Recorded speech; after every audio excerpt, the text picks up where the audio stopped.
आपण केव्हा ना केव्हा स्वप्न पाहिलेले असेल की जर आपल्याला कोणती तिजोरी मिळाली तर किती श्रीमंत होऊ, त्यातील खजिन्याने आपल्याला मग ऐशो आरामात जगता येईल. परंतु काही वेळा पाहिलेले स्वप्न सत्यात देखील उतरलेले असते. असेच काहीसे इंग्लंडच्या एका पिता पुत्रासोबत झाले. त्यांना नदीत एक पुरातन तिजोरी मिळाली. या पिता पुत्रांनी ही तिजोरी उघडण्याचा निर्णय घेतला. खूप मेहनतीनं त्यांना ही तिजोरी उघडावी लागली. आतील ठेवलेल्या वस्तू जेव्हा त्यांनी पाहिल्या तेव्हा त्यांना मोठा धक्का बसला. काय होते या तिजोरीत पाहूयात.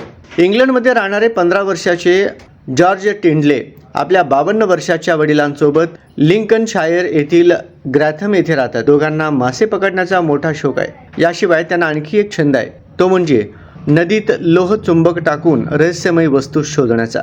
अलीकडे बाप लेक विटहॅम नदीत मासे पकडायला गेले होते, तेव्हा त्यांनी स्वतःसोबत लोहचुंबक देखील नेले. असाच शोध घेत असताना त्याच्या लोहचुंबकाला एक तिजोरी चिकटली. दोघांनाही समजत नव्हते की चुंबकाला तिजोरी कशी काय चिकटली. त्यानंतर दोघांना उत्सुकता लागली की अखेर या तिजोरीत असेल काय.